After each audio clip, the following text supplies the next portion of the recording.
5 minutes. That's what we give for the match. We want it to be done in 5 minutes. We're not doing any rounds, nothing like that. We want it to be super fast, and we want it to be something that just the audience locks in. No matter what, their eyes are on the competitors, and they're not taking them off like even for a second because they don't want to miss something. And so the way that we really push the pace, because I mean, 5 minutes for a lot of people, that's already not a lot of time. If you're really going hard, then it is a lot of time. But for a lot of people who compete on a high level, 5 minutes is not very long, at least relative to a lot of the competitions that are out there. So we not only made it 5 minutes, but the overtime actually kicks in before the 5 minutes is over. So at 3 minutes and 30 seconds, we have the concierge. He's got the coin. It's got a knife on one side. It's got a gun on the other. And so he flips the coin, and that determines whether we're going to put a gun or a knife in the arena. And we don't put it right by the competitors. We put it a little ways away from them.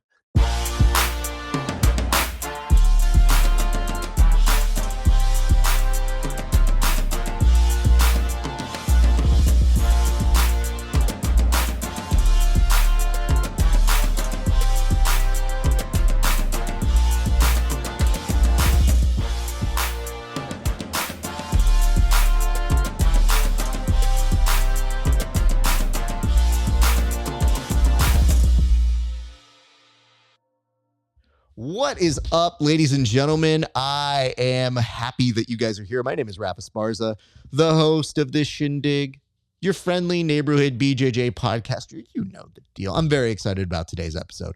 We have a guy who has been spearheading the combination of a few things, James Bond movies and John Wick in the world of jiu-jitsu.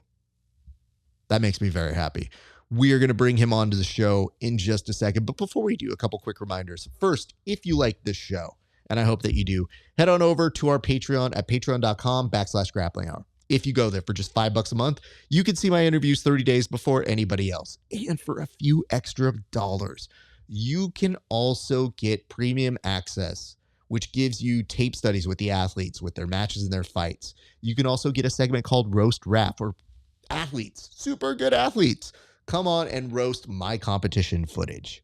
You can also see the Grappling Hour Challenge, where friends like Chris Wojcik come and get 2 minutes to submit me with a move while I roast them. And you can see extra bonus content that's not available anywhere else. You can also like, comment, and subscribe to this whole set. And if you don't know what you want to comment on, by the end of this video, I will give you a prompt to continue the discussion here. And speaking of continuing discussion, you can do that with us on the Grappling Hour Discord. Let's get to our guest. We have somebody who has the genius, the wherewithal to put together one of the events that gets to celebrate all the best of John Wick and jiu-jitsu. And I know a lot of people see people in gis and they think, how unrealistic is that? And that's not the case here with our guest. Our guest here was one of the people that I saw putting these things together. And I thought it was a skit at first. I thought it was a sketch. And then when I saw that people were going to battle in suits, as a guy who likes to wear a suit, I said, I don't know, man, I got to find out more about this. So we're bringing on the man behind the John Wick Invitational, one Jared Haymon. Jared, how are you doing, sir? And I have to ask right off the bat, where does this idea come from for you? Hey, I'm doing good. I'm really excited to be on the show, and happy and excited to talk about the JWI, as we are now calling our event. And man, it's been a progression. It's not like it was just one idea that came to me out of nowhere in a single night or in some kind of a light bulb moment. It's just been the right people and the right ideas all coming together at the right time. And I grew up on John Wick movies. I grew up on James Bond movies. So I'm kind of already been encultured into watching people fight in suits. And I mean, I'm going on 14 years of training and competing in jiu-jitsu now. And I guess I never really thought about it. We were pretty much training to fight in suits the whole time. Every time we put a gi on, every time we went to gi practice, it's pretty similar to wearing a suit, as we have figured out in these JWI events. But I'll be honest with you, the first match that I had in the suit, that kind of was the first video to get some traction online. It was just another black belt that was here that trains with me at the Rock Jiu-Jitsu Team. His name's Daniel Latardo. He's a great guy, good black belt, and he and I were the only two black belts in the black belt division for our in-house Pit Boss Grappling Open. And I talked to him. I was like, dude, we roll every day. Why don't we kind of just branch out, do something fun? Let's roll in suits. I'd been promoting a lot of the Pit Boss videos wearing a suit, and since I had been doing that, I think that there may have been a comment or two like, oh, you should fight in that thing. Or maybe it was just some of my friends saying, hey, now that you're making these videos in that suit, you should do some matches in the suit. And I just kind of had already been thinking about it. And so I told Danny, I says, me and you are the only ones in this black belt gi division. We might as well make it fun. And so he reached out and he was like, man, I don't have a suit I just want to throw away. So I said, okay, I'll get you a suit. I think he thought I was joking. But the day of the tournament, I showed up and I had a suit I gave to him. And he was like, wait a second, are you serious? And I was like, yeah, let's do this. It's going to be fun. And so we got in there, we did it. Didn't have all the ideas put together with, this actually being like anything more than just a fun kind of an exhibition match. And as it started to gain traction online, we just kind of started to add ideas to it. And I've always been a fan of submission only. And the biggest drawback, I think, is just, whenever you have matches that are going all night. And as cool as that is, whenever we're jiu-jitsu guys and we're watching two guys go at it for hours and they're just not giving up and they're showing that grit and that heart and determination, it's just, in a lot of instances, hard to watch, especially for people who don't train jiu-jitsu. So an idea that I just thought of, because we've had programs in the gym where we train with weapons that are just safe, prop weapons, prop knives and guns.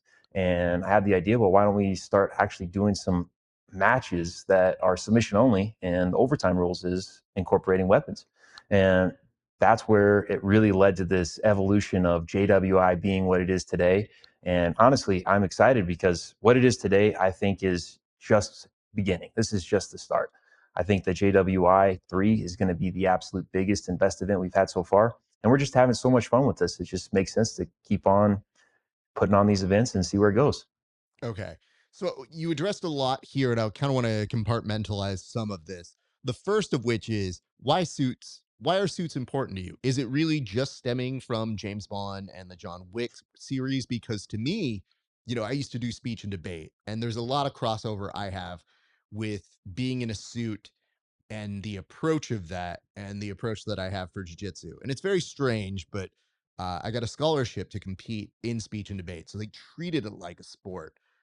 Mhm. So I'm one of the few people who has certain analogies, but I always tell people, I go, I have two modes. You either see me in hobo mode, which is like coaching sweats, or you see me decked out in a suit.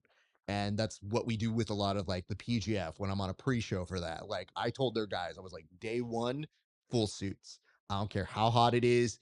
We got to dress the part. So why are suits so important to you? Well, I grew up wearing suits, man. I've been wearing suits since I was a kid, and I've got a closet full of suits. And the primary reason for that is church. I go to a church. My dad's actually a pastor, and I grew up Mm. in church, and we wear our Sundays best. And that's actually the very first video I ever posted promoting the Pit Boss Grappling event. I recorded that right after I got out of church. So I was wearing a suit and it kind of felt like a good fit and had a lot of good feedback that was affirming to just keep wearing the suits for these promotion videos. It kind of fits the brand, Pit Boss Grappling kind of sounds like a brand that would incorporate suits. So I decided to keep on with the suits. And I honestly think that it surprised a lot of people, especially the competitors. Like whenever you wear a suit and you actually compete, it's not as uncomfortable as you would imagine. I will say though that we had our game totally step up a notch whenever we got sponsored by Xsuit, because there were some issues with some of the suits we were wearing in the first show.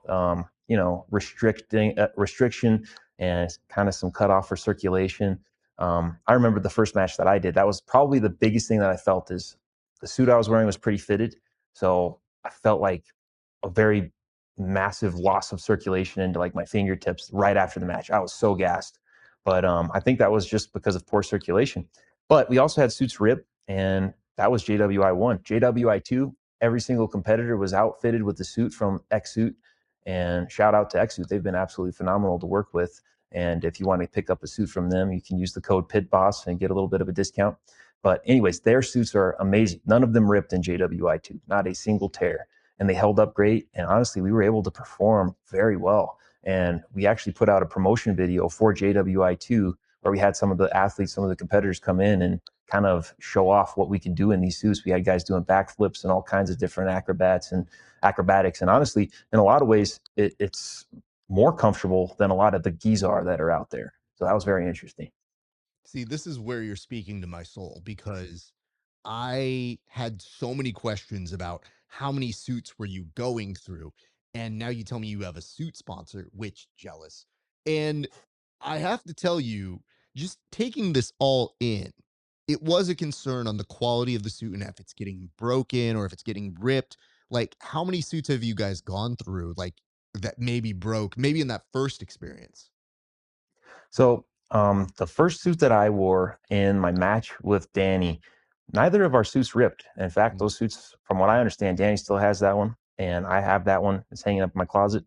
I wouldn't want to wear it again for another match if I had a choice to wear another one. The reason being is just because, like I said, poor circulation. But it did hold up. It didn't rip. And I mean, it's actually been through two competitions because I wore that exact same suit in JWI 1, and in JWI 1, it still didn't rip. So it it's kind of interesting. But we did have a lot of suits rip. If you watch JWI 1, in the very last match in the finale, you see that right down the back of Matt Sierra, his suit jacket just tore wide open.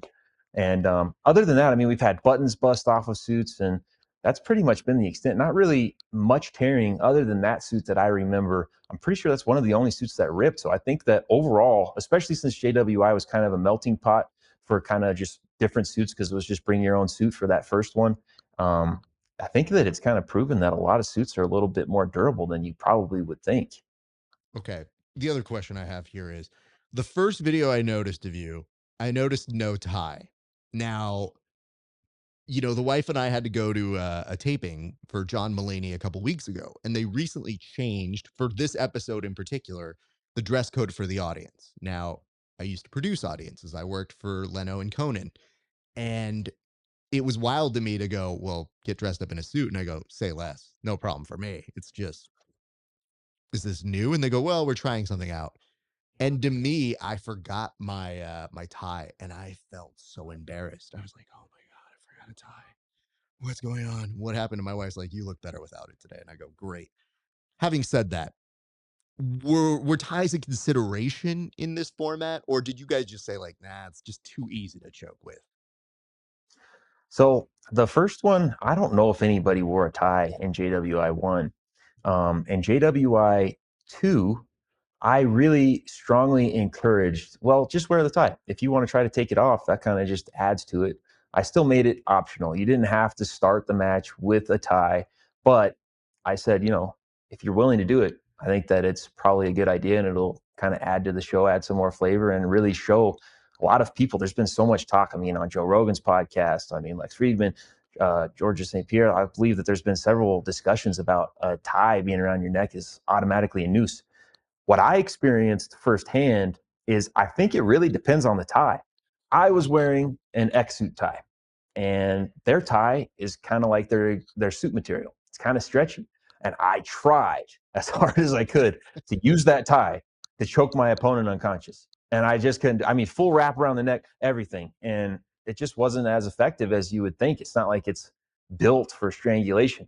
Now, I'm sure that there's some ties out there that are a little bit more rigid that would probably do the job a little bit better. But if there's one thing I learned in JWI 2, if I'm going to wear a tie on the street and I am wanting to make sure that I'm ready at all times to defend myself, probably want to have an X suit tie on because my experience was felt pretty confident. Even if somebody grabbed it and started trying to use it against me, I think there's enough stretch in it to where I could get it off pretty safely and then not have to worry about it choking myself out. I guess that answers my next question, which is so ties are legal here to use against your opponent because most of the time, I guess sometimes when you're wearing gi pants, there's that rule of you can grab them, but your opponent can't. So this is a full on, full service. You wear a tie, you can use it against your opponent as well. Absolutely. The only rule that we really made, because we're trying to emulate a no holds barred jujitsu match, right? That's what we're trying to showcase.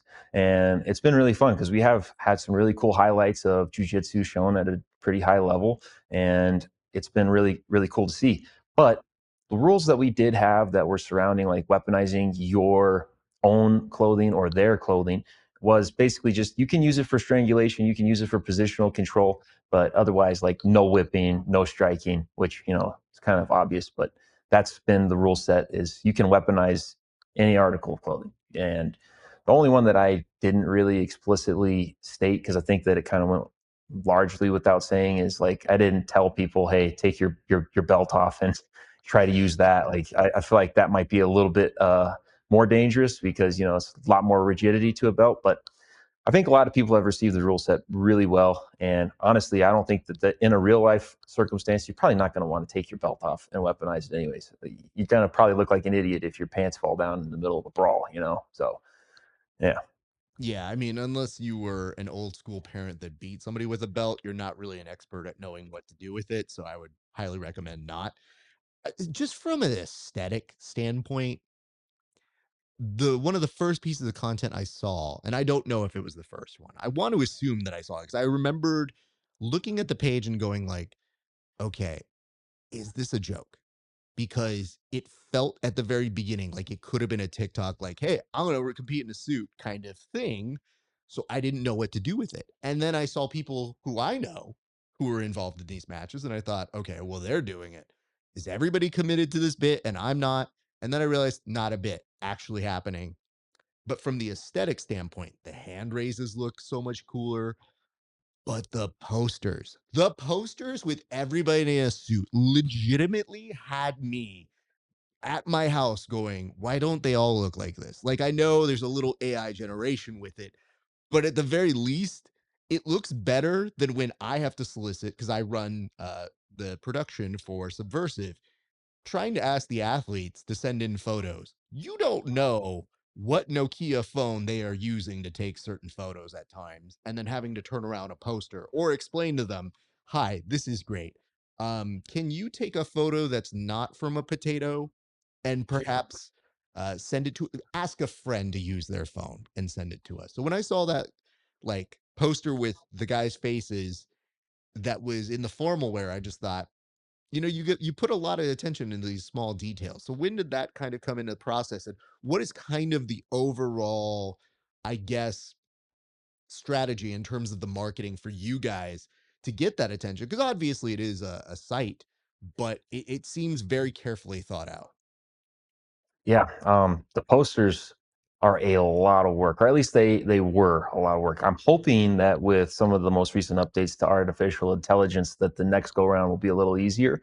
But I have to give a shout out to Matt Sierra. He is another Tom DeBlast affiliate here in Colorado.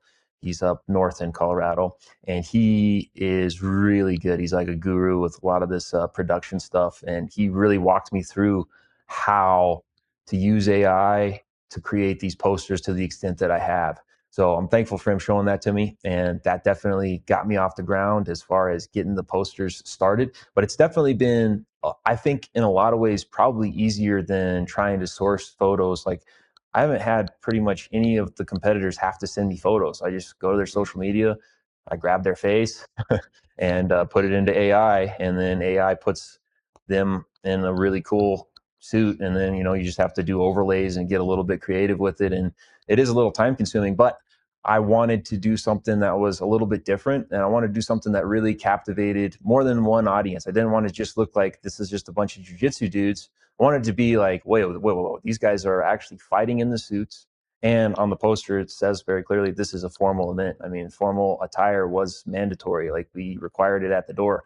And that's really the kind of an event that we're trying to maintain and keep as far as like the aesthetic and here goes. JWI 1, we didn't do that, but JWI 2, we did, because I do think that that is an important step up for kind of what we're trying to do here. And so, as you saw, probably if you saw some of the highlights from JWI 2, we were in this gym, the gym that I'm sitting in right now, but it didn't look like this at all. It literally looked like a venue. It looked like a invite only underground fight club, underground nightclub, whatever you want to call it. And whenever you walked in, you just didn't feel like you were walking into a jiu-jitsu gym. You felt like you were walking into a bona fide John Wick scene. That's what it felt like. And everybody felt that energy. And I think that the posters were kind of the way that we were able to set that tone, like even before people first came in, because the poster, almost, it's like the poster came to life whenever the spectators walked in here. And so that was kind of what we were going for. And I think that it worked really well. And I'm excited to continue with, that exact same process, marketing the next ones. And kind of the idea is to try, at least for the first couple, as we're still working some kinks out, to just keep it a little bit more exclusive. Just, it's okay. We have enough space here in the gym and it's working pretty well. We've only done 2 events. So the next couple events, we'll try to keep it relatively close to the same, while still making some very significant improvements over the next couple of events. I'm with you on that idea because I live in essentially LA, and I grew up always liking certain kind of formal events. So we would do this thing, my wife and I, we'd produce like a house party for the Oscars. And I would tell people, I'm like, you have to get dressed up. And they go, why? I go, because you guys are always looking shitty when we go out.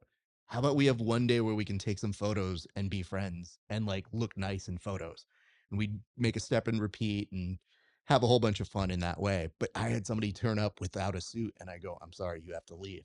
Did you have to reject anybody at JWI2 who didn't necessarily get dressed up? Or did you pull one of those fancy restaurants, sir? This is a loaner coat. We will be expecting it back at the end when you leave. I had some suggestions to have some loaner suit jackets. I didn't quite go that far. I will say that the help at the door for JWI2 was more of a voluntary basis than anything. So there may have been a couple that slipped through the cracks. But for the most part, I think everybody was actually really excited about this being a formal event. And one thing that I was super happy about is that there was lots of students and friends and acquaintances of myself, as well as some of the competitors, that came and they made a date night out of it with their significant other. And even in a lot of these cases, their significant other not training jujitsu, not even really knowing anything about jujitsu, they were excited. They were, in fact, stoked. I mean, the energy in the entire room, everybody was so happy to be here. The tension was there. Nobody was bored. Nobody was yawning in any of the matches. I mean, we had a live DJ going, and it was just something to remember for sure. So as far as that goes, I don't think we really had anybody trying to like purposefully come and be an exception. I think more so there might have been like a couple people who just came and maybe they weren't otherwise aware that it was supposed to be black tie. And in that case, holding tickets, I'm not going to turn anybody away. I probably will be a little bit more strict to enforce it the next one, and I will most likely have that fancy restaurant model that you just suggested, because that has been mentioned a couple of times. So I do want to maintain that formal atmosphere. I think that just adds to the fun. And I think that it really kind of makes this a unique event where it really is a night out and you can really enjoy it. You can make it a date night. And even people who don't even know anything about jujitsu can come and have an incredible time. And that's really a big part of what we're hoping to accomplish with this. Hold strong on it, sir. I feel like you've already got the base of people who are enthusiastic about the concept, so it's not hard or anything you really got to prove the concept for. It sounds like you have engaged audience members who want to be part of that life. I just know that every once in a while, I like to be very clear about my intentions. So that way I'm not the bad guy if I turn you away. Like, that's why when we had our parties, it was very clear, like, no, no, no, suit, jacket, tie, ladies, whatever it is that you want as your formal wear. And it worked. And everybody, like, now when you look back at those photos, everybody has a way better sense of appreciation for it. But at the time, I had a couple of my friends gripe, and they were the people that I thought, well, you need to be dressed up the most. Like, let's be real. Like, this suit only amplifies my good lookingness. I don't Mm. need it, but it definitely makes a significant difference. Okay, let me ask this because now, as I saw the clips, perhaps part of the reason why I needed more time to study it or learn a little bit about it was I'm a huge pro wrestling fan, so I enjoy that world. And people, there's a suspension of disbelief. I saw that you guys added weapons, and I want to know why you added that. You alluded to it a little bit earlier. But the way that people played along when they were shot dead was akin to the best sellers in pro wrestling because they literally just sprawl out like they're waiting to be chalk outlined. And I said, Everybody is in on this. Everybody loves this. So was that something that they were doing initially, or was that part of the instruction they were given? Because whatever it was hella consistent. So I didn't mention it at all in JWI one. Um, there may have been some talks around it, but there was only two matches that even went to overtime in JWI one. And honestly, I think that the biggest thing was just the energy. It didn't matter if you were winning, didn't matter if you were losing. You were just having the time of your life. It literally feels like you're just acting out an action scene movie. And so my match, as well as Matt Sierra and Troy Everett's match, those were the only two matches in JWI one that went to overtime and had weapons placed in the arena. Now, there's a good reason for that because I paneled everybody. We had, I think, seven matches on the JWI one, something like that. And I asked people, I said, why didn't you want to go the distance? And I was like, I've never seen you work that hard for a submission before. And they said, well, weapons is not really my forte. It's any man's game if he gets there. So I wanted to make sure I didn't let it get there. And I was like, oh, okay, I guess that makes sense. So that kind of motivates for a faster pace in the match. But you're having so much fun.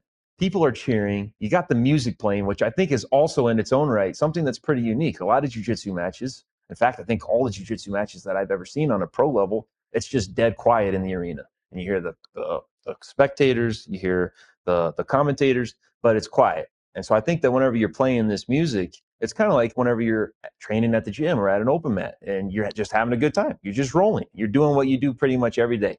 But to add also the spectators, the energy, I really believe is what set the tone for those kind of automatic behaviors of we feel like we're in an action scene movie. So if I get cut with a knife or if I get shot with a gun, I'm going to play dead. Why? Because it almost feels like I'm already acting in an action scene. So I think that was kind of just a natural progression.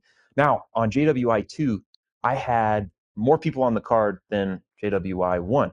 Some of the people I didn't know as well. And so we did have a pre-event meeting with all the competitors. And I did make a point of saying, be a good sport.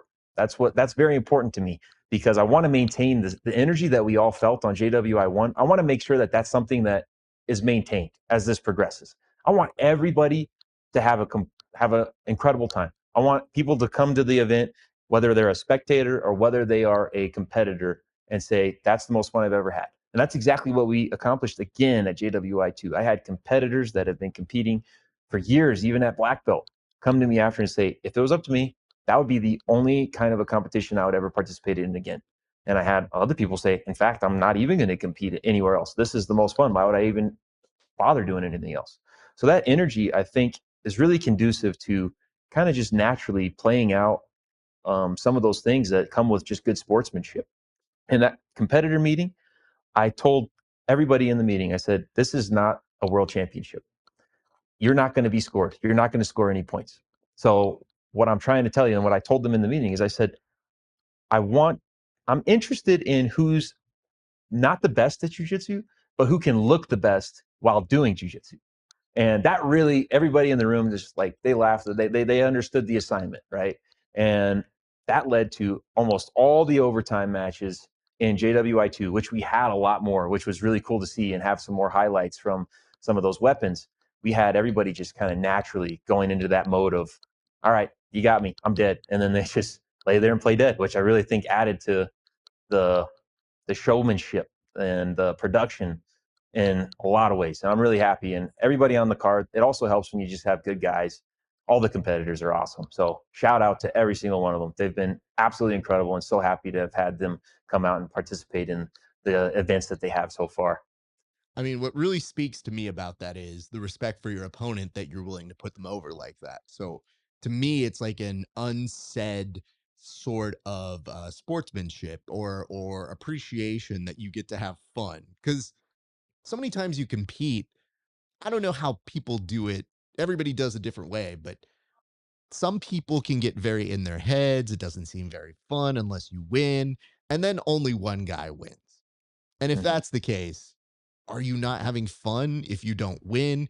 It's very Mhm. crazy. But events like this are a nice break from that sense of, yeah, you want to do well and you want to go out there and win. But if you can put on a show, like it really does make things fun and interesting. For Subversive, we've had some success with this as well, which is our DJ curates the music to the match. So if it gets a little bit slow, they actually start adding in like a new song to pump them up. And we've gotten feedback from the athletes that are like, yo, I thought that meant I was playing like shit. And as a commentator, I can't say it on air, but I do pull them aside and go, well, you were, but we were doing the nice way of saying, like, and as a producer, for me, I just always think, hey, listen, we're all in agreement. We want this event to be as good as it can be. So we're rooting for you to have an exciting match. And sometimes matches aren't exciting. But you throw a fake gun in there, I mean, stuff changes. And as I alluded to, when we do those sub only, no time limit matches, I'm pretty good as a commentator and I can make some things interesting. At about 40 minutes, you're not even talking about the moves. You're literally just talking about what this means and building a narrative and a story of how bad they want it because you've already seen 25 scissor sweeps at this point and it doesn't matter. So I guess I should ask, what are the specific rules? Like, what do you guys go by? I know you mentioned sub only, but is it a no time limit thing? Like, how does that work? So, 5 minutes. That's what we give for the match. We want it to be done in 5 minutes. We're not doing any rounds, nothing like that. We want it to be super fast, and we want it to be something that just the audience locks in. No matter what, their eyes are on the competitors, and they're not taking them off like even for a second because they don't want to miss something. And so the way that we really push the pace, because I mean, 5 minutes for a lot of people, that's already not a lot of time. If you're really going hard, then it is a lot of time. But for a lot of people who compete on a high level, 5 minutes is not very long, at least relative to a lot of the competitions that are out there. So we not only made it 5 minutes, but the overtime actually kicks in before the 5 minutes is over. So at 3 minutes and 30 seconds, we have the concierge. He's got the coin, and I wish I had it with me. I show the camera right now, but it's got a knife on one side, it's got a gun on the other, and so he flips the coin, and that determines whether we're going to put a gun or a knife in the arena. And we don't put it right by the competitors; we put it a little ways away from them. That way, they have to work to it, and it kind of levels the playing field a little bit. If you just put it close to them, then whoever's on top or in a more dominant position is just going to reach over and grab it, and it's over. That's not really that exciting. And on the same note, it's also not, in my opinion, a lot of times probably not really realistic. Most likely, if you're already grappling somebody and you happen to see a weapon, it's probably not just going to be sitting right there ready to pick up. You're probably going to have to work and fight your way to it. So that's what we came up with, is just set it a little ways away, make them have to fight to it. But it's their choice. They don't have to fight to it. Most of them, as we saw, are going to make the choice to fight to it. And I honestly think that that is heavily influenced by the audience. The audience and the commentators, the announcers, we will all basically do everything we can to get those competitors motivated to work toward the weapon. I don't know if you saw some of the matches at JWI2, but the crowd starts chanting pretty loud. I mean, everybody will count down, like from 10 to 1 whenever the gun or the knife gets put in the arena. And then they will say, go get the gun. They'll be screaming from the top of their lungs, get the gun, get the knife. And so the competitors are like, all right, I mean, they're screaming for me to do this, so I got to give the people what they want, right? So that'll really influence them to actually go for it and not just sit there and still. But we did see some interesting decisions in JWI2 where if they went for the weapon, it actually backfired on them. Whether somebody went for the weapon and then they ended up getting choked out, or whether they went for the weapon and they ended up getting a hold on them and held them back, got them to trip, whatever, and then they got the weapon. There was a couple pretty cool scenarios that were very interesting to see play out. But I think I forgot to even mention exactly what your question was, and that is 3 minutes and 30 seconds. We flip the coin and we put either a gun or knife in at 4 minutes. So that really gives you 4 minutes to try to get a submission if that's your goal.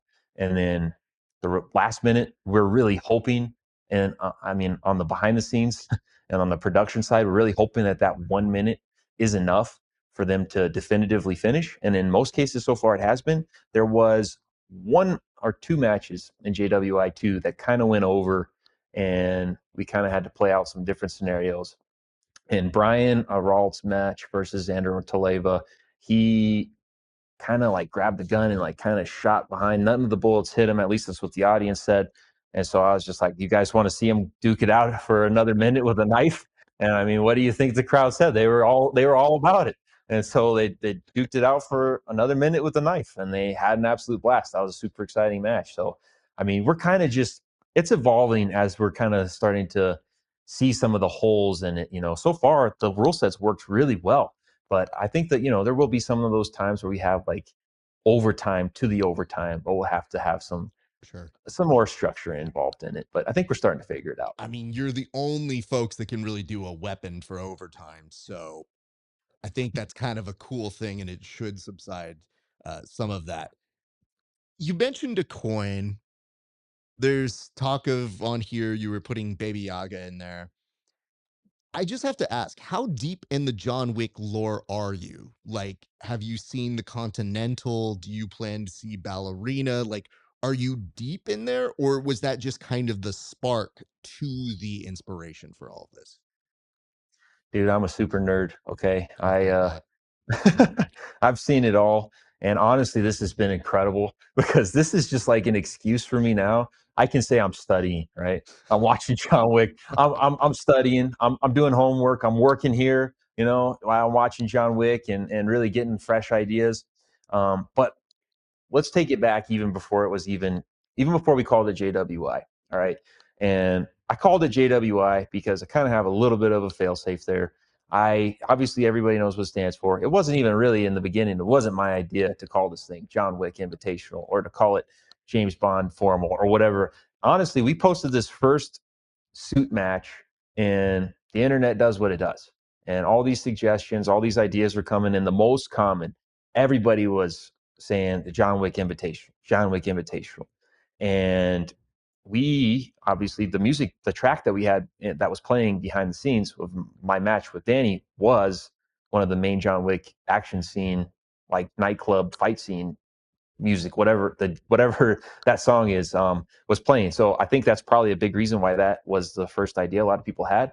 But it kind of just became that. And so we decided, okay, that's what we're going to call it. Let's call it JWI. I mean, as everybody knows, Jiu-Jitsu loves their acronyms. So JWI just kind of fits. And my name is Jared. My middle name is Wayne.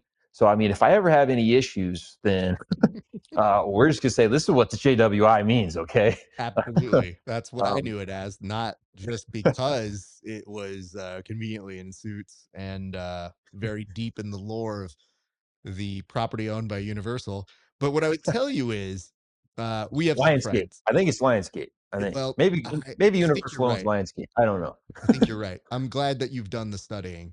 Uh, the reason why is I'm like, we have some friends, so hopefully I can, not saying I know everybody, but I know at least enough to go, listen, guys, do you really want to rob the poorest sport in the world? Like, really, you're going to come after jujitsu? You have better financial gain to go after something in pickleball. For the love of God, just let us exist. But the reason why I bring all this up is so you seem to like to be put under pressure. Now I have to put you under pressure. I would like for you to rank the John Wick movies in order. Ooh, that's tough, man. That's tough. But if I'm being honest, I think that one has to be number one. Mhm. Number four is probably number two. Okay. And then I'd say number two is probably number three for me. And number three is number four. Okay. Okay. That's But not we've bad. got Ballerina coming out too, so we'll see how that goes. And by the way, Mm. yes, our event is open to ladies. We have Mm. females that have been invited, but so far, no one has stepped up to the challenge. I've only had a couple of ladies reach out to me as in regards to being on the card, and I told them, yeah, I'd love to have you. So far, nobody has followed through, but we do have some qualifiers coming up, which I think we'll talk more about. So I won't get into it right now, but we have female divisions as well. So I hope that maybe with Ballerina coming out featuring a stronger female role, that maybe that'll make some female competitors more interested in being on the show and having some fun with us. Well, that may have more to do with the correlation between men dying earlier than women, but I Probably. would say this. Hey, listen, uh, I think it's just a matter of ladies putting one and one together that says, "Well, I train gi, so it's essentially going to be that," and then realizing, like, "Hey, have you ever wanted to try and hit a heel hook in a gi?" I mean, here it is. Go to your heart's content and do that. But yeah, I think it's just a matter of time. I think it's just like in any organization. Sometimes you just need to see one or two examples of it, and then by the time you know it, more people are probably signing up for that than an IBJJF tournament at some point. But nonetheless, what is the difference between, say, an open and the actual invitational? Like, when did you decide you wanted to start branching these out? Because to me, JWI is an event, it is a Right. spectacle, it is something you're doing. Then you talk about these opens, and then you talk about kids' versions. And I'm thinking to myself, I'm like, listen, dude, I got enough issue here with sometimes kids getting a sword from a certain organization because I go, I don't know that they're ready for that. And then I see the adults and I go, well, they for sure shouldn't get swords either. So a little bit of everything. So what was the impetus for then spinning that off? All right. Well, it first starts from Pit Boss Grappling. We started to do competitions. That's what Pit Boss Grappling originally was even founded for in the first place, was to do regular jiu-jitsu competitions, gi and no gi divisions. We obviously have kind of our little unique spin on our own rule set, and had actually from the beginning for higher level divisions has always allowed for heel hooks in the gi. So that is something that's definitely unique to us. But that's something that we decided to do. And we also had Academy profit shares, which was a big emphasis that we wanted to make sure that we were taking really good care of jujitsu gyms that came to support our open competitions. And we wanted it to be its own thing. We didn't want to open it and it be the Rock Jiu-Jitsu Team open. We didn't want it to be all about us and our gym. We wanted it to be a third party organization that people can come and know that they're a part of something that's not just looking out for only themselves. And so that was what Pit Boss Grappling originally was founded to do, was to have open tournaments. And so we've done a couple of those, and we've got a couple more coming up. We've got PBG Open on June 21st for kids and teens, and then June 28th we have a PBG Open for adults. And those are going to be gi and no gi divisions. And then we also added on those same days, after the PBG Open is finished, we're going to go straight into the JWI Open. And JWI Open, we did decide to go ahead and allow a kids and teens division. That's going to be only for ages 11 to 17 years old. That's where we're going to start out. We'll see how it goes. And for these events, it's going to be a little bit modified. It's not going to be like a formal JWI event. It's going to be a JWI Open, meaning that we're not going to be wearing suits. We're going to be wearing gis. And with the gis on, it's still going to be similar to the JWI rule set in that if your gi comes off, you keep going. You can weaponize your gi. You can weaponize your belt. We do have some restrictions, especially for the kids, on how many times you can lace one of the gis or the belts around your opponent. Just some safety precautions. And then we also have the weapons, overtime weapons rule set incorporated in there as well. And the overtime weapons are not going to be the same weapons that we use on the JWI formal events. They're going to be just soft, rubberized, very safe to use training weapons. And there's not even going to be like a trigger guard, so that I don't have to worry about anybody getting their fingers stuck in the trigger guard and breaking any fingers or anything like that. So we have basically modified it enough to where it's going to be safe for anybody who would like to sign up and have some fun, but also kept enough of the rule set from JWI for it to basically function as a really good platform for a qualifying tournament. So all of the top three placers from the divisions will be invited to JWI3, and anybody who has good matches and we're just really impressed with, they'll also get invitations to JWI3. And JWI3 is where we'll really get to have fun and actually put the suits on and go the whole 9 yards. So that's really the idea. We had to have the opens because after the videos have gotten popular and have continued to get more and more popular and shared more and more online, we've had so many people reach out and want to be involved, want to do the JWI events. And I just have to be able to have some kind of a pathway to where I'm not just inviting complete chaos and mayhem and just letting everybody be on the card all at once. If anybody's really serious and they really want to be on it, then this is really, in my opinion, the best path. And honestly, it's going to be a lot of fun too. It's not like it's not going to be like a qualifier like we're used to, where everybody's showing up and going crazy. And like we kind of talked about earlier, getting in their head and making it super serious. We're still going to have fun. Even in the opens, we're going to have music playing. We're going to maintain that same energy. So it's really going to be a fun way to get people who really want to be in JWI to be able to have a pathway to get that invitation to be in the fully suited JWI events that we have going forward. I'm glad to hear that. And I'm glad you're mentioning this idea of trying to reach out to other people because listen, I feel I feel like you're the people that can actually say to somebody like a Keanu Reeves that we know is sympathetic toward jiu-jitsu, has trained at least some of it. Like, how are we not trying to make that appeal to him and be like, Mr. Reeves, you are a legend. We love you. Clearly, you love what we do. Please, at least grace us with your presence at a John Wick, or I'm sorry, a JWI, if you would. If he showed up, I would 100% just be like, it's the John Wick Invitational. He's blessed it. Like, Yeah. that's great. But why are we not reaching out to him or even somebody like Eva Mendes who rescued it and provided the well needed funding for the movie when it was literally on the brink of getting canceled, and she was like, I guess I'll give you, oh, I'm sorry, was it Eva Longoria? I'm gonna have to double check that. But it was basically her that gave $6 million that rescued the first movie. So like we have some people who are allies, and I know that stunt crew out here has a base in LA and they train all sorts of stuff for a lot of different movies. So like I can't imagine that some of those people wouldn't want to come and play fun. That's what I would think. And I really don't want to announce anything before it's super finalized, Mm. but I can say this.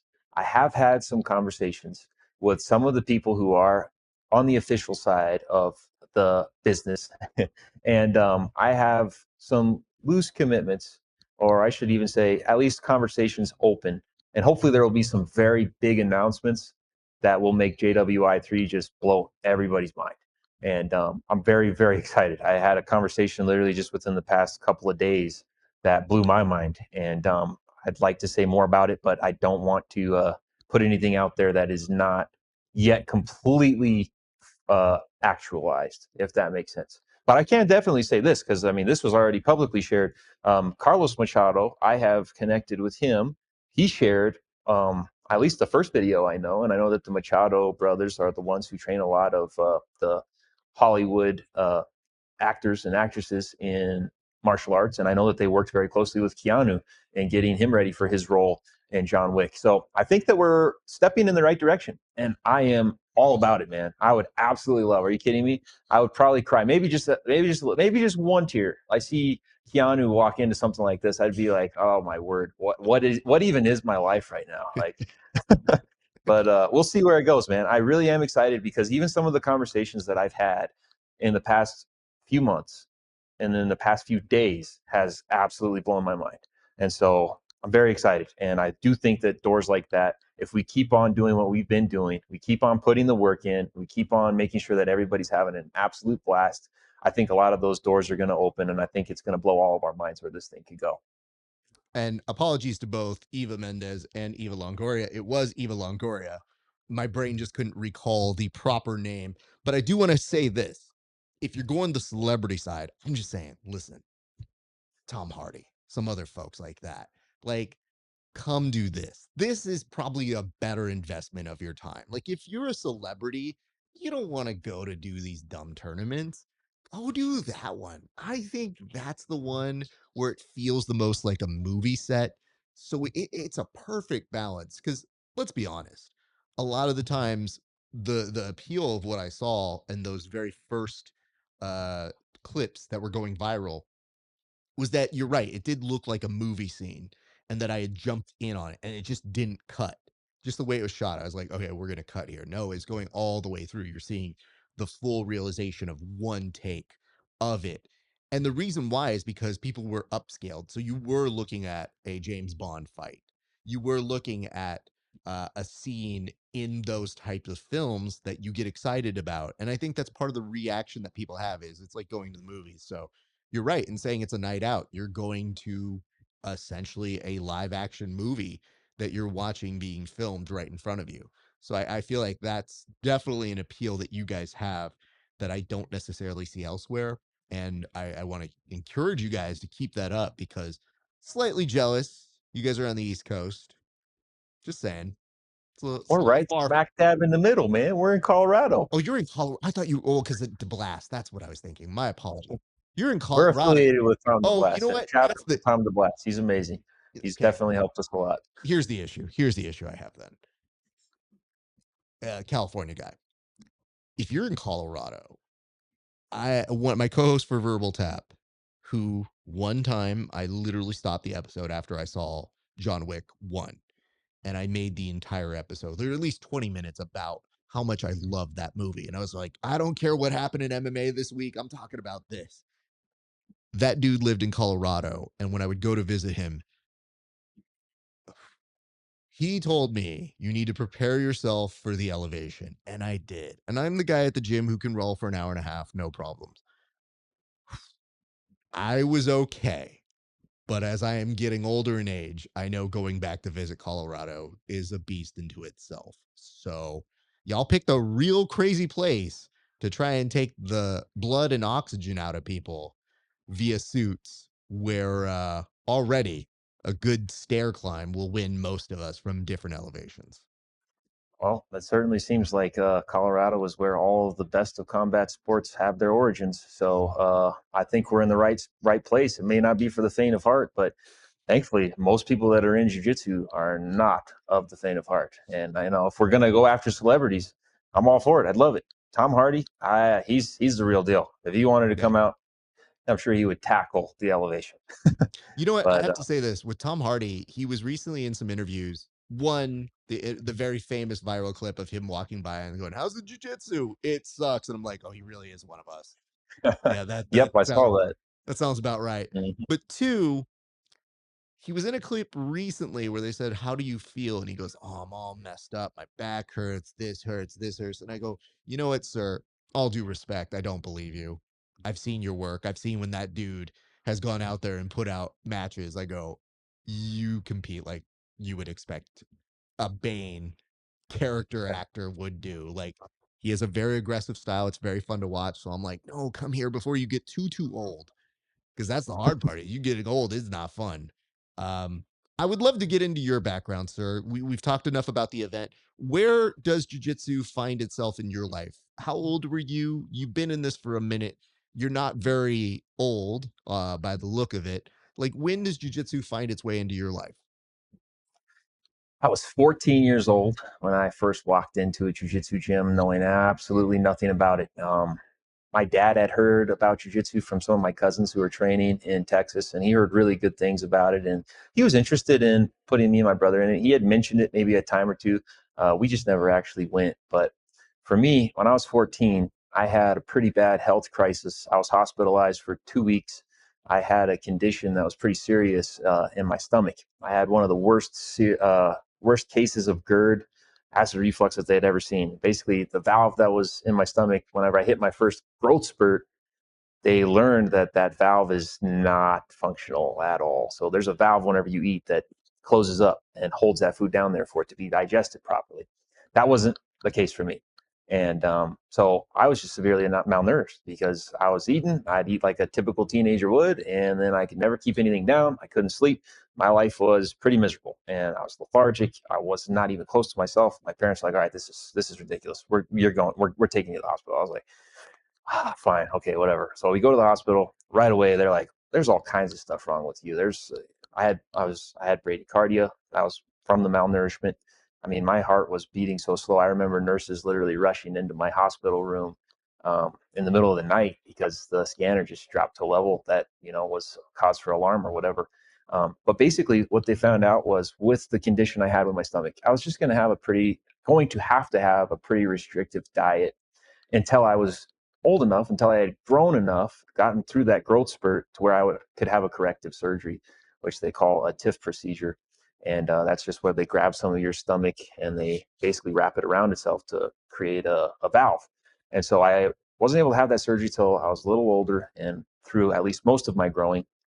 So I had to learn what I couldn't eat so that I could actually be properly, um, uh, nourished. And so I started eating definitely not like a normal teenager. And that was, after getting out of the hospital, trying to get back to some sense of a normal life. That definitely wasn't very easy, being 14 and, having to only eat certain foods. But basically what happened is, a couple months after I was out of the hospital, I went in to try a jiu-jitsu class. And Curtis Hill, he is my very first professor. I believe one of them, at least among the first black belts, original black belts from white to black in the state of Colorado. And he's awesome. I just saw him the other day, going to see him on Friday because he's actually leaving Colorado to move to Texas for retirement. So I'm super excited and happy for him. But I walked in being 14 years old and knowing I had all of these dietary restrictions that I had and was having to basically come up with this new discipline lifestyle. And the very first class that I did, I just instantly fell in love with it, man. I knew right away something about it. It was, or everything about it, really. I fell in love with it. I did my first competition after 2 months of training, and it gave me in this restrictive diet and this lifestyle that I was being forced to live, it gave it a purpose. And basically that now became, okay, this is the reason why I'm going to have these dietary restrictions. I'm going to make sure I'm nourished, I'm healthy, I'm doing all this.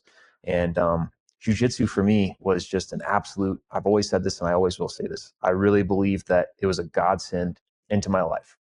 I believe that it was a season that I was in that I needed something to be able to encourage me that this is for a reason. And jujitsu definitely for me was that. It became this reason of this is why I'm doing all this. And it just became something that I fell in love with. And it was the first thing that I ever remember as kind of being an independent, not quite adult yet, but having some independence and getting to choose what I was spending my time doing. Jiu-jitsu became one of those very first things that I was like, yeah, this is what I want to do. I went full send, instructional videos, everything. Became a super nerd for jiu-jitsu in all my teenage years and have loved it and will continue to love it forever. Good for you, man. I'm glad that it was helpful for you. I'm especially glad you found it giving the health issues that you were facing as a young kid. Have you been able to correct a lot of those issues as you've gotten older? Or do you still have any flare-ups with that sort of stuff? Like, I know that's kind of a long-term thing that most people have to deal with. So I actually had the procedure in my later teenage years and it's worked really well. I mean, there's a little bit of an unfortunate side effect that I've had ever since then. I'm 28 now. I had surgery over 10 years ago. But one thing is that the valve is, being that it's not a natural valve, like it holds even air. So like I can't even burp like if I'm laying down. So if I'm laying down watching John Wick or whatever, and then the movie's over, I sit up, then it all comes out at once. My wife's like, "What?" And I'm like, "I have a condition. I have a condition." Okay, but I yeah. I think the quickest thing you can do in those situations, as I like to tell my wife, is like you born into this, like you went into this. This is what you have to do now. Um, yeah, I mean, again, all good news. One thing I do like to ask people as a follow up to their jujitsu origins is when did you know that you fell in love with jujitsu? Now, you described it as a very big thing that you fell in love with at first sight. I'm always interested to know when you fell in love with it as more than just a hobby, because a lot of people just do it just to exercise or do something good in their life. But you have taken this on as an entrepreneurial sort of a thing. And you obviously teach classes, you're a black belt, like you're an instructor. So, with all of those things, when did you decide to take hold of it and make it something that was just bigger than going out and training like a hobbyist? So it was the first thing I ever competed in. So as far as competition goes, there was probably a time whenever I was younger where I was like, all right, competition is what I want to do. I'm going to go full send on this thing. And I did. I competed a lot whenever I was a teenager. It was mostly local competitions. I fight to win. I competed in their tournaments all the time and was very active. And as life has a way of doing, I had a couple setbacks, had some injuries. And then whenever I got older and I was nursing an injury, about 18, 19 years old, I had a really bad back injury, and that was from snowboarding, not even from jujitsu. And I was out for 6 months with PT. I came back, and my third night in, my back popped again, and it was basically having to start all the way over. And so that was super discouraging. But in the middle of that time is when I really started to focus more on business. And I still have a lot of businesses that I've started when I was in high school and when I got out of high school. I have just always kind of been a little bit entrepreneurial. I haven't had a job. I haven't had like a W-2 job. I've always had businesses.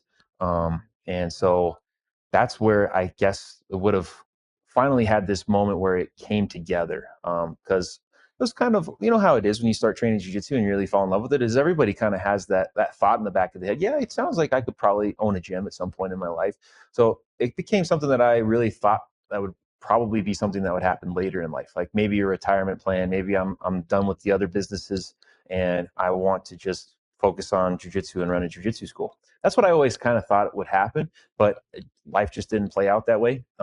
Just so happens that my wife and I started a coffee shop business, and we had some opportunities come up to where I was invited to be an owner of a gym. And I was like 23, 24 at the time. And I just jumped in. I was like, man, this is a great opportunity. Ended up not being as great of an opportunity as I thought, but I went with it. And even though some things definitely didn't go how I wish they would have gone, and there was some bad experiences, some traumatic experiences, um, we fought our way through, and I was able to have doors open in that presented themselves in way of me becoming the only owner of the gym. And so now today I am the sole owner of the Rock Jiu-Jitsu Team, and I own it and operate it. And thankfully, as we have persevered through some twists and turns and some rocky roads, we have had a lot of really good people show up and like what we're doing here. And we've had the right people line up to start basically just fitting the culture that we've built at the gym. And the culture is awesome. I mean, as much as I love JWI, as much as I love Pit Boss Grappling and what we have going on in there, what really came first is the Rock Jiu-Jitsu Team. And I absolutely love the Rock Jiu-Jitsu Team.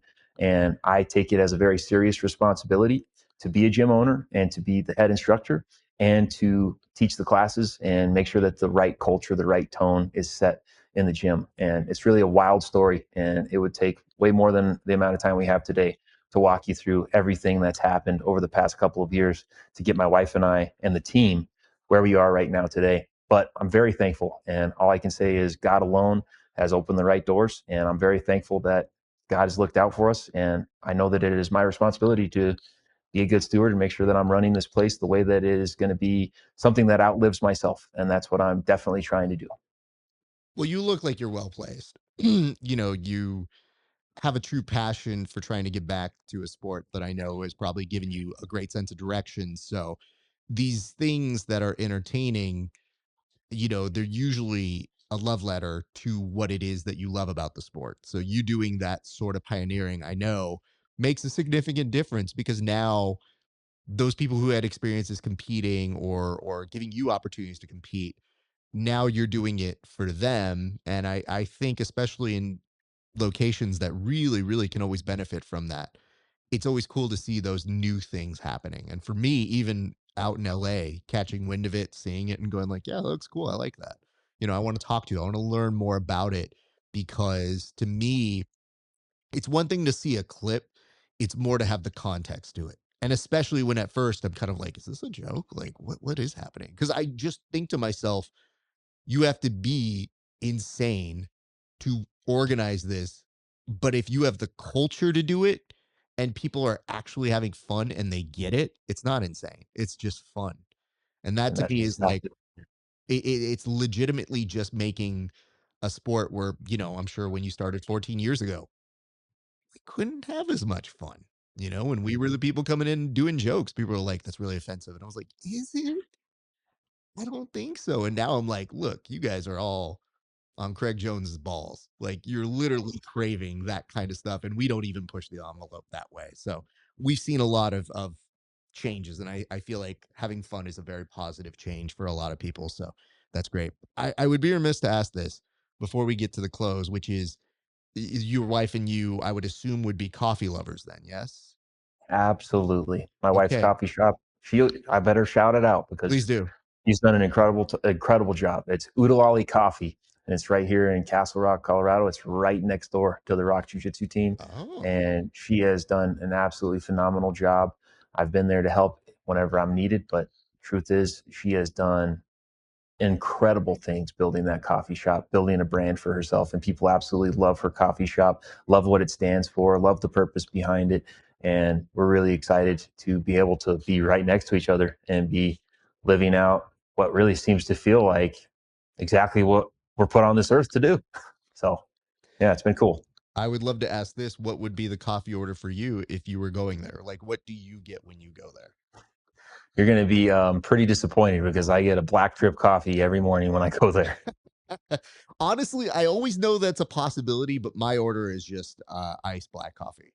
And people ask like, "What do you want in it?" And I was like, "Nothing." They go, "Oh, but Not well, cold brew, not cold brew, I just a I drip. don't mind cold brew, but I've also been on a lot of sets for TV and production where the more complicated you get, the longer you don't know how long the cold brew has been out, the more you Right. don't know who's made it. You don't know a lot of stuff. So I'm just like, let me just cut the middleman. And especially if we have like a PA going to get it, I go, literally black iced coffee. And for the most part, very few times am I ever disappointed. But having said that, if that is your order, what has been like the fan favorite when they go to your wife's coffee shop? It is called a maple bar, and it is white chocolate with maple, and it is absolutely phenomenal. It's incredible. Don't get me wrong, I love sweet coffees, I really do. But I did get a little bit burnt out because I was the taste tester originally when we first got kicked off. So I was just, my wife just handed me espresso and drink after drink, and I'm just at a certain point, it's like, okay, wait a second. I need to make sure I'm being responsible when I get on the scale, and I'm not just continuing to fall down this bad habit. So I've stuck to drip coffee, and it's really good. But man, she does a really good job of coming out with seasonal menus every single holiday, every single season, and she decorates the place. It looks like you're walking into, New York Macy's, at Christmas time. And when you go in there, she does incredible things with the coffee shop, and people really like it a lot. So I'm really proud of her. See, that part doesn't surprise me, given your attention to detail, you showing up in a suit. Seems like you guys are well paired just from the description of how you guys both act. Um, well, listen, what I would love to do right now, I'd love to give you an opportunity to tell people what's coming up next, and feel free to shout out anybody you want to, sir. This is your opportunity to go ahead and plug whatever it is you need to do, and let the people know where they can find you, sir. Awesome. Sounds good. Well, as I've already plugged a couple of times, I got to thank God. He has definitely opened the doors for me to be here. I would not be here without him, and I'm very thankful. And want to make sure to always give honor where it's due first. And that in my life is definitely God. So thank you, Jesus, for getting me where I am today. Other than that, I really want to thank all of the Rock Jiu-Jitsu team. They are an absolutely incredible team, and everybody has played a part, whether small or significant, to make what we are today what we are today. And we wouldn't have JWI, we wouldn't have Pit Boss Grappling. The Rock Jiu-Jitsu team is an absolutely amazing team, an amazing community, and I want to thank every single person on the team. You all are amazing, and I'm very thankful and honored, humbled to be the leader of the team. And thank you for trusting me, and thank you for being there. Other than that, we do have some events coming up. We have our next Pit Boss Grappling Opens coming up in June. June 21st, we have kids and teens. June 28th, we have the adult PBG Open. Those are going to be gi and no gi divisions. We have Academy profit shares for all the registrations. We also have cash prize pools for the absolute divisions. And then we're going to be running our very first JWI Opens, which will act as qualifiers for JWI 3. Those are going to be those exact same days as the PBG Opens. We're going to run the divisions after the PBG Opens are finished. So June 21st, we'll have kids and teens from ages 11 to 17 for the very first juniors JWI Open. And then on June 28th, we'll have our very first adult JWI Open. And you can read more about those events on Smooth Comp. They are on the event calendar already, so you can get more information there. And also, you can email us at jared@pitbossgrappling.com. That email is also there in the Smooth Comp link. And other than that, I got to give a shout out to Xsuit. They've been an awesome sponsor for us, and you can pick up an Xsuit today and use code PITBOSS, all capitals, PITBOSS, in that code for a discount. And then also want to give a shout out to Tom DeBlast. He has definitely been instrumental in helping me get through a lot of what I've had to go through over the past few years, and also helping me to know what it is and what it takes to be a leader and to run a gym. And also has helped me a lot on the promotional side with him being a organizer for ADCC in the past. And he's also announced that he's also going to be having some in-house competitions or running. I don't know that it'll be in-house, but he'll be running flow submission only tournaments in New Jersey here soon. So want to make sure to shout him out. Go look up that flow submission only in New Jersey coming soon, and ran and organized by Tom DeBlast himself. I'm sure that those are going to be some of the most well-run tournaments that have ever been. So want to make sure to thank him and thank you as well. It's been awesome talking to you today, and I really appreciate the opportunity to be on the show.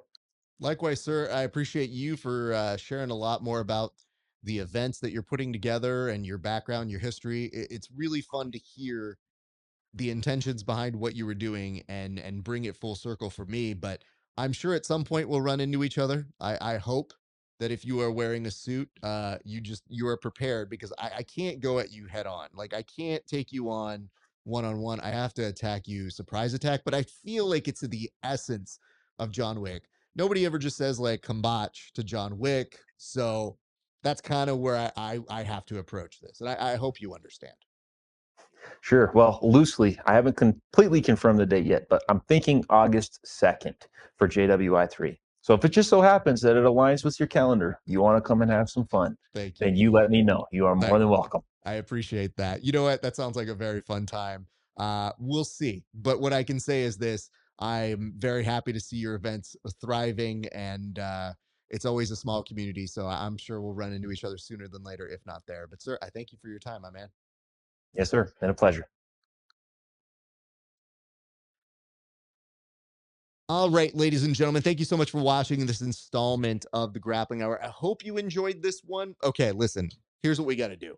We got to go like, comment, and subscribe. While this is still hot in my brain, I need you to rank the John Wick movies. You can also put in the Continental.